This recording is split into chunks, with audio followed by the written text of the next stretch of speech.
Hi, welcome to Take 10. My name's Jenny Wallace. Southside Church has been my home for over 10 years now. I am part of the current leadership team for Southside and have the joy of being one of the worship leaders.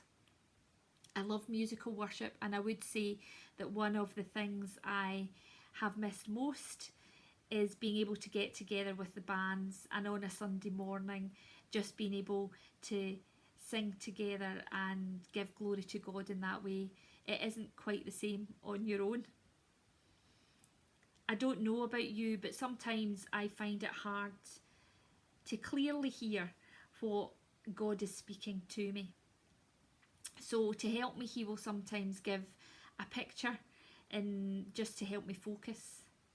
So I want to share with you today a picture that God gave me a few weeks ago, and just a bit about how I was feeling at the time and how that picture helped me turn from feeling failure to blessed. I was feeling overwhelmed by the responsibility of my job, which we'll come back to. I was feeling guilty that everyone else seemed to be able to find time to post lots of encouraging messages and connecting with one another, and also getting involved in really good initiatives which were helping the local communities that we serve. But I was praying with other members of the Grow leadership team, which is God Revive Our World, which is an Ayrshire-wide women's ministry.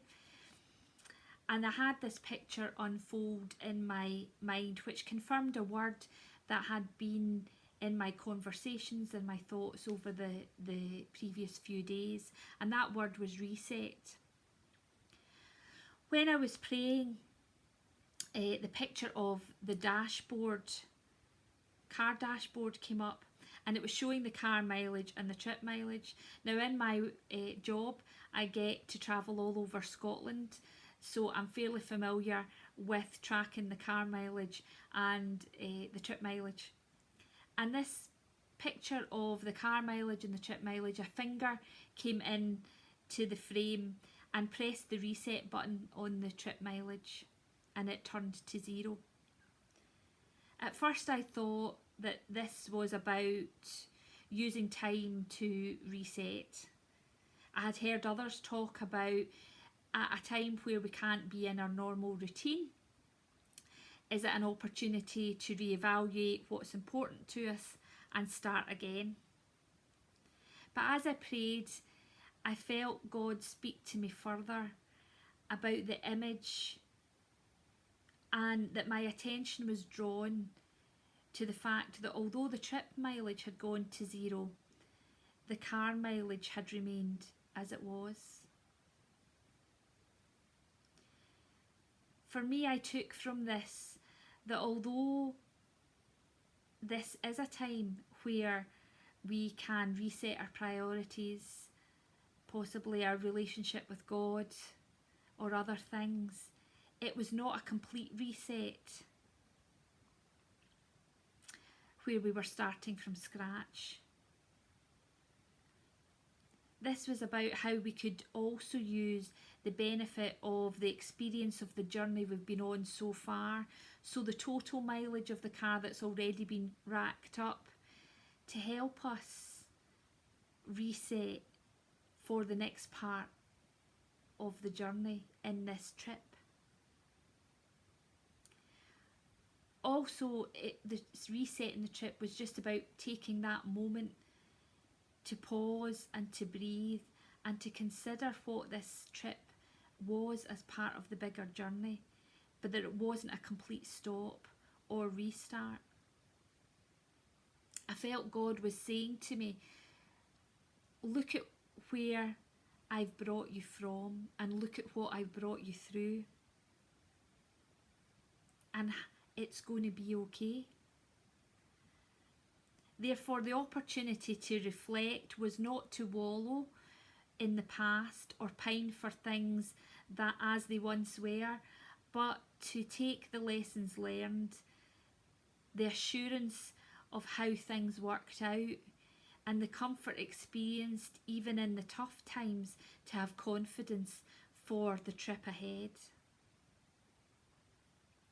My usual job is Head of Housing and Support Services for a National Housing Association, but since the start of the year, due to some tragic circumstances, I've been acting up as Customer Services Director. And as the coronavirus hit, I found myself leading daily briefings on our contingency planning and the weight of responsibility for our 600 staff members and our 3,500 tenants, 60% of which were over 70, with a range of care and support services that we provide to individuals with complex health needs, felt really heavy. And I have to say, I felt overwhelmed as to how I was going to help provide them with the right guidance, information, personal protective equipment, which was hard to come by, reorganising services, managing anxieties and expectations, some of which were my own anxieties and expectations. But when I took a moment to press reset on my thinking and emotions, I reflected on where my career journey started and the experiences and the opportunities that God had provided for me over the years and actually had prepared me for this time.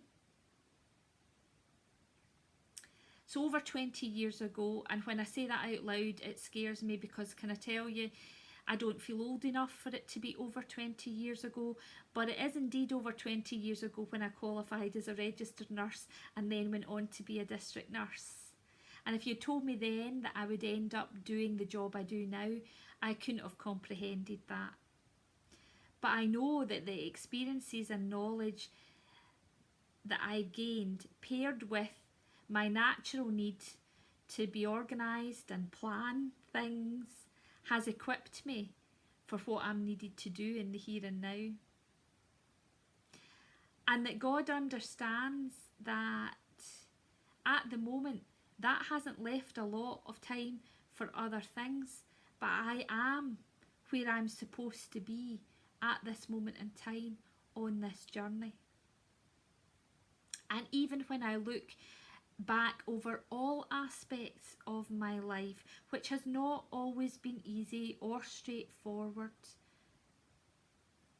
but I do know that God was with me. Even when I had walked away from God, He blessed me with a miracle baby, and that's a whole other story. Through circumstances I never thought I would find myself in, and situations which I'm sure Satan wanted to break me, God turned for good. When my heart was shattered, when my husband left and I became a single parent with a 6-week-old baby, God drew me back to Him and mended my heart. He has miraculously protected me from any harm when in a serious car accident. I am blessed. And in the here and now, I feel blessed by lots of little things. I'm blessed at being able to work from home, and that I am not struggling to fill my days, and actually the weeks are passing really quickly.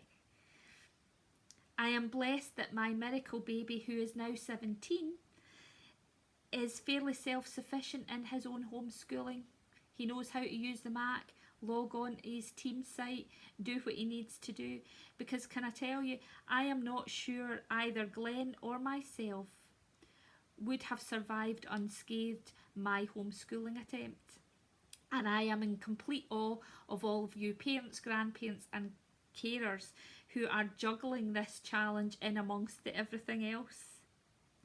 I am blessed that I live close to a beach that I can take my daily walk. I'm blessed that I have lovely neighbours, that we can each sit out our back door on the beautiful evenings that we've had and chat through the fence to each other. And that has also meant that Sid, the sausage dog who lives next door, has also sneaked under the fence to come and have a visit, which has been good. This trip reset has allowed me to reflect that God is sovereign over everything. And we can start this trip with confidence and assurance that even though we don't know where it ends or even all that it involves, God is with us and He can turn all things for our good. This reminded me of a song which is called Sovereign Over Us by Aaron Keyes. It's worth a listen either on Amazon Music or Spotify. And I'm going to finish with its words. Even what the enemy meant for evil, you are turning for our good. You are turning for our good and your glory. Even in the valley, you are faithful. You are working for our good. You are working for our good and your glory. You are working in our waiting, sanctifying us, when beyond our understanding, teaching us to trust. Your plans are still to prosper. You have not forgotten us. You are with us in the fire and flood. Faithful forever, perfect in love. You, our God, are sovereign over us. Amen.